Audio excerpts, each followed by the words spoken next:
Good morning students. आज हम करने जा रहे हैं सेकंड यूनिट, और सेकंड यूनिट का टॉपिक हमारे पास है ओम्स लॉ, जो कि हमने कुछ 10th क्लास में भी इसके बारे में पढ़ा था, और आज हम कुछ और मॉडिफिकेशन इसके बारे में पढ़ने जा रहे हैं। तो ओम्स लॉ ने क्या स्टेटमेंट दी थी, ओम्स लॉ ने क्या कहा था? According to Ohm's law, current flowing in a conductor is directly proportional to the potential difference applied across the conductor. Ohm's law ने कहा था कि ये हमारे पास एक कंडक्टर है, इस कंडक्टर के अंदर से कितना करंट फ्लो होगा, कितना करंट फ्लो होगा, वो हमारे पास डायरेक्टली प्रोपोर्शनल करेगा किसके ऊपर? पोटेंशियल डिफरेंस के ऊपर। जितना ज़्यादा हम पोटेंशियल अप्लाई करेंगे उतना ही ज़्यादा उसके अंदर से करंट फ्लो होगा। क्लियर है? यानी कि करंट जो है वो पोटेंशियल के ऊपर डिपेंड कर रहा है, ध्यान रखना है। Current is depends on potential. लेकिन जब हम बात करते हैं तो इसी टर्म को मैं ये भी लिख सकता हूँ, V is directly proportional to I। कई बार पूछ लेता है कि स्टेटमेंट, तो आपके पास ये ध्यान रखना है I is directly proportional to V। लेकिन मैथमेटिकली के अंदर हम इस टर्म को मॉडिफाई करके ये लिखा गया कि V is also directly proportional to I, और V that is equals to RI, and R is the constant of proportionality, constant of proportionality, and it's also known as resistance of the conductor, resistance of the conductor।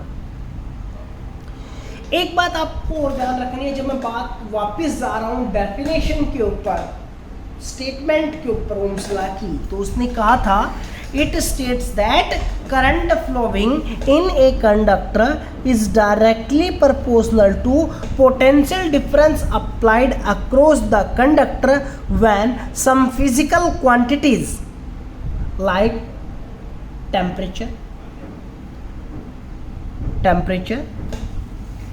material, strain are kept constant। यानी कि जब आपके पास temperature को अगर आप very करेंगे तो उसी एक कंडक्टर का जो आपने सिंपल लिया था, जैसे कि किसी भी एक रूम टेम्परेचर के ऊपर मैंने कंडक्टर लिया, उसका रेजिस्टेंस R ओम है। अगर मैं उस रूम के टेम्परेचर को इंक्रीज कर देता हूँ, बहुत ज़्यादा इंक्रीज कर देता हूँ, काफ़ी वेरिएशन देखता हूँ, तो उस कंडक्टर के रेजिस्टेंस में भी वेरिएशन देखने को मिलेगा। कब? जब आपने रेजिस्टेंस चेंज किया। जब आप मटेरियल ही चेंज कर देंगे तो उसका तो अलग ही मिलेगा। ये बात भी क्लियर है? तो यानी कि नेचर के ऊपर भी डिपेंड हो गया, रेजिस्टेंस के ऊपर भी मिल गया, और होता है मैकेनिकल स्ट्रेन वगैरह।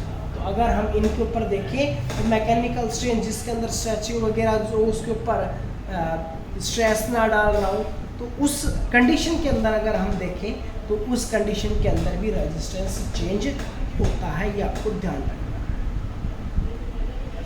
है। अगर हम ग्राफिकली रिप्रेजेंटेशन की बात करें तो आपको एक बात और ध्यान देनी है कि बाय ग्राफिकली रिप्रेजेंटेशन फिजिक्स के अंदर हमने 11th क्लास में रूल्स पढ़े थे।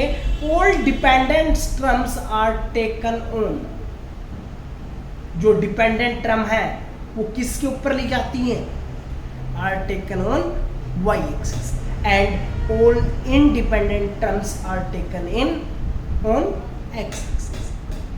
ग्राफ का एक रूल था कि जो भी आपके पास डिपेंडेंट टर्म होंगी वो डिपेंडेंट टर्म y एक्सिस के ऊपर ली जाएंगी, और अगर हम बात करें जो इंडिपेंडेंट टर्म है वो आपके पास ली जाएगी x एक्सिस के ऊपर। अगर मैं अब उसी टॉपिक से, उसी पॉइंट से यहाँ से देखता हूँ, इस पॉइंट को चेक करता हूँ, तो ये पॉइंट क्या कहता है कि करंट तो आपके पास किधर होना चाहिए? करंट होना चाहिए आपके पास y एक्सिस के ऊपर। लेकिन जब भी आप ग्राफ बनाएंगे V और I का, मैंने 11th क्लास में बताया था कि V और I के ग्राफ के अंदर जब भी कभी भी ग्राफ बनेगा तो आपको ध्यान रखना है कि पोटेंशियल आएगा y एक्सिस के अलोंग और करंट आएगा x एक्सिस के अलोंग। क्लियर? ऐसा क्यों? क्योंकि जब हम आगे पढ़ेंगे कि हमारे पास स्लोप होता है, इस ग्राफ का जो स्लोप आएगा वो इक्वल्स टू होना चाहिए रेजिस्टेंस के बराबर भी। तो हमने एक ग्राफ बना लिया, इधर ले लिया हमने करंट, इधर ले लिया हमने पोटेंशियल, दो वेरिएशन ले लिए, कोई भी दो पॉइंट्स ले लिए दोनों एक्सिस के ऊपर। भाई ये वाला करंट हो गया I1, ये वाला करंट हो गया I2, इन दोनों के बीच में हो गया डेल I वेरिएशन। ये वाली पोटेंशियल हो गया V1, ये वाला पोटेंशियल हो गया V2 और ये वाला हो गया डेल V, ये वाला डेल I।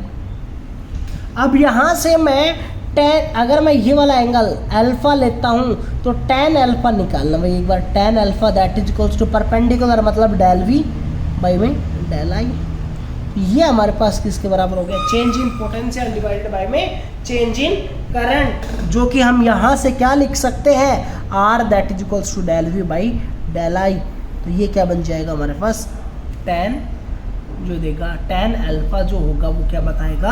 रेजिस्टेंस को इंडिकेट करेगा। क्लियर? तो यहाँ से अगर हम निकाल कर देखेंगे तो tan अल्फा जो हमारे पास आता है तो tan अल्फा किसको रिप्रेजेंटेशन करेगा? रेजिस्टेंस ऑफ द कंडक्टर को रिप्रेजेंटेशन करेगा। और लास्ट वीडियो के अंदर हमने क्या निकाला था कि current that is equals to NEA VD और VD is equals to EE torque by M और VD that is equals to E को हटाकर ध्यान रखना है भाई, मैं ये भी लिख सकता हूँ E that is equals to V by ये, या फिर आप L से भी लिख सकते हैं। तो मैं यहाँ पर I that is equals to NEA VD और NEA EE torque by M, VD को हटाकर ये लिखा और NE स्क्वायर A E को हटाकर V बाई L और M पहले से है और टॉर्क। तो अब ये वाला रिलेशन भी लिख सकता हूँ किसका? करंट का। क्लियर? और अगर मान लीजिए करंट तो आ गया हमारे पास, हमें चाहिए रेजिस्टेंस, तो R that is equals to V by I। तो V की जगह पर तो आप सिंपल V लिखेंगे और I की जगह पर ये लिख देंगे NE square A V torque by ML। तो ML चला गया ऊपर, V से V कैंसिल, तो ये हो गया ML अपॉन के अंदर NE स्क्वायर A। ध्यान रखना ये वाला फॉर्मूला रेजिस्टेंस का भी बनता है। क्लियर?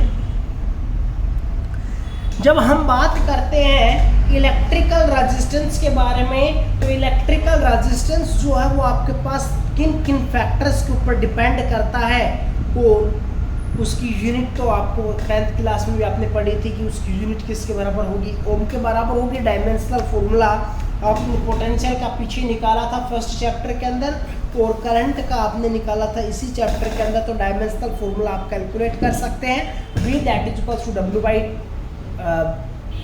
Q लिख सकते हैं। वर्क डन का फॉर्मूला और डायमेंशनल फॉर्मूला आपको पता है, वैल्यू पुट कर सकते हैं। किन किन फैक्टर्स के ऊपर रेजिस्टेंस डिपेंड करता है? अगर मान लीजिए सिंपल सी एक बात है, अगर आप वायर की लेंथ को इंक्रीज करते हैं तो उस वायर का रेजिस्टेंस भी बढ़ेगा। रेजिस्टेंस को हिंदी में प्रतिरोधक कहते हैं, जो ऑब्स्टेकल्स डालता है वो ही रेजिस्टेंस कहलाता है। तो जैसे ही लेंथ बढ़ेगी तो लेंथ के अंदर से करंट फ्लो होने के अंदर ज़्यादा प्रॉब्लम क्रिएट होगी। ज़्यादा प्रॉब्लम क्रिएट होगी तो हम क्या कह सकते हैं कि उसका रेजिस्टेंस इंक्रीज हुआ है। अगर लेंथ को इंक्रीज किया तो रेजिस्टेंस भी इंक्रीज हो गया। इसका मतलब resistance is directly proportional to length. इसी तरह अगर मैं एरिया ऑफ क्रॉस सेक्शन को ज़्यादा कर देता हूँ, सिंपल सी बात है, आपके पास एक पाइप है, पाइप के अंदर से एक टैंक को जोड़ दिया और उस टैंक को खाली करना है पानी को, तो आप क्या करेंगे? एक तो आपने छोटा पाइप लगाया, सेम साइज का दूसरा टैंक ले लिया, सेम साइज 500 लीटर का ही ले लीजिए, उसके अंदर से आपने पाइप का जिसका डायमीटर ज़्यादा हो वो लगा दिया। कौन से वाला टैंक पहले खाली होगा? भाई जिसका पाइप होल ज़्यादा चौड़ा है, डायमीटर ज़्यादा है, वो पहले खाली होगा। क्यों होगा? क्योंकि उसके अंदर ऑब्स्टेकल्स कम आई है, प्रतिरोधक क्षमता कम है, रेजिस्टेंस उसमें कम है। तो उसी तरह जिसका एरिया ऑफ क्रॉस सेक्शन ज़्यादा रहेगा उसका रेजिस्टेंस कम होता है, तो वहाँ से क्या बन गया? इन्वर्सली प्रोपोर्शनल टू ये, क्योंकि अगर एरिया ज़्यादा होगा तो रेजिस्टेंस घटेगा, उल्टा काम हो रहा है, इसलिए इन्वर्सली प्रोपोर्शनल। तीसरा डिपेंड करता है नेचर ऑफ द मटेरियल के ऊपर। अब जैसे कि कोई मटेरियल कॉपर है, एल्युमिनियम है, टंगस्टन है, नाइक्रोम है, इन सभी नेचर के हिसाब से ही उसकी रजिस्टिविटी होती है, जो कि अभी हम पढ़ने जा रहे हैं। तो अगर मैं इन दोनों इक्वेशंस को कंबाइन कर दूं तो R is directly proportional to L and inversely proportional to A, तो ये बन गया। और मैं डायरेक्टली प्रोपोर्शनल का कांस्टेंट लगा देता हूं, तो क्या बन गया? R that is equals to rho L by A and rho is known as constant of proportionality and it is also known as resistivity of the material.